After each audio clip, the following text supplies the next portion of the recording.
उसके लिए बहुत बहुत आभार।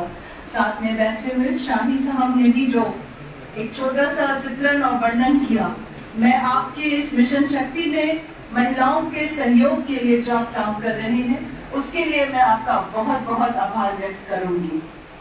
साथियों, मिशन शक्ति अपने में एक बहुत सरकार की बहुत बड़ी मुहिम है। इस मुहिम में 2014 के पहले महिलाओं को कहीं ना पूछा जाए, महिलाओं के आगे रोड़ा लगाया जाए, महिलाएं अगर प्रताड़ित हो रही थी तो उनकी सुनवाई ना हो, महिलाओं की कोई भी समस्याओं का समाधान ना हो। ये 2014 के पहले सभी कार्यों को देखते हुए जब अपनी सरकार यानी कि आपकी आज की सरकार ने जब पहल उठाया तो प्रथम था कि महिलाओं की सुरक्षा, महिलाओं का सम्मान और महिलाओं को आत्मनिर्भर बनाना, ये मिशन शक्ति का प्रथम बल था। लाल किले से बेटी बचाओ बेटी पढ़ाओ का अभियान शुरू किया।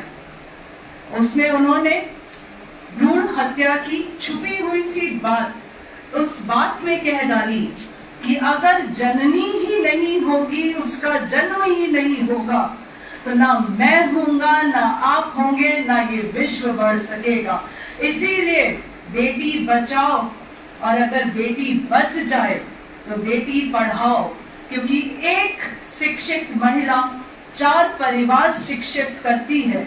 इसका प्रधानमंत्री ने ध्यान रखते हुए लाल किले से जब आह्वान किया, यकीन मानिए जहां बेटियां बच नहीं पा रही थी, आज वहीं से ही देश की बेटी, देश की प्रेसिडेंट ऑफ इंडिया बन के हमारे साथ देश का नेतृत्व कर रही है। ऐसी विचारधाराओं से हम बड़े पड़े हैं।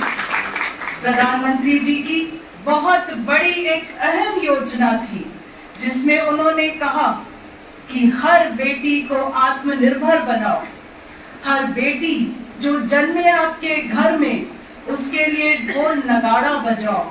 उन्होंने ऐसी ऐसी योजनाएं महिलाओं को सशक्त और बेटी बचाने के लिए करी, जिसका आज 11 साल में 11 साल की वो बेटियां हो गई जो कभी इस जीवन में नहीं आ सकती थी। ऐसे विचारधाराओं से जुड़कर ये मिशन शक्ति बनी।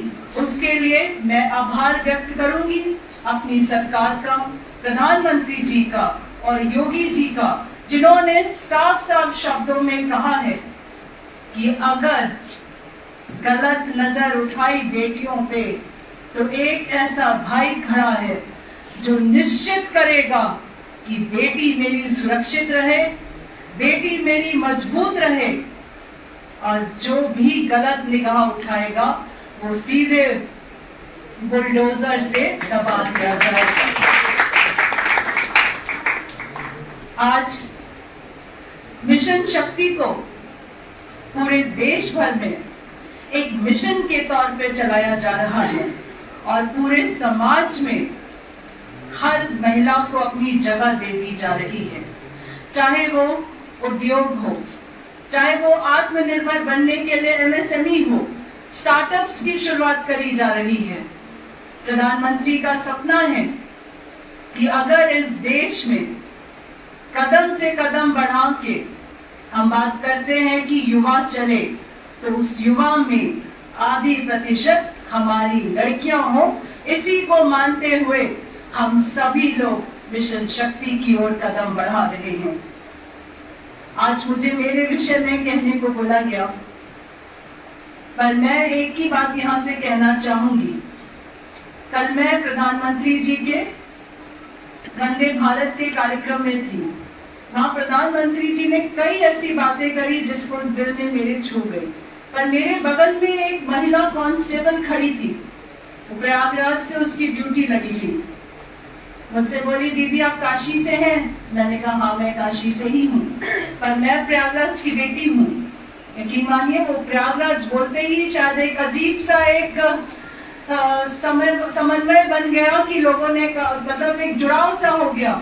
उसने कहा दीदी आप तो कई मंच पे जाती होंगी, पर आज मेरी बात कभी किसी एक मंच से कहिएगा और मौका मुझे इस मंच पे मिल गया।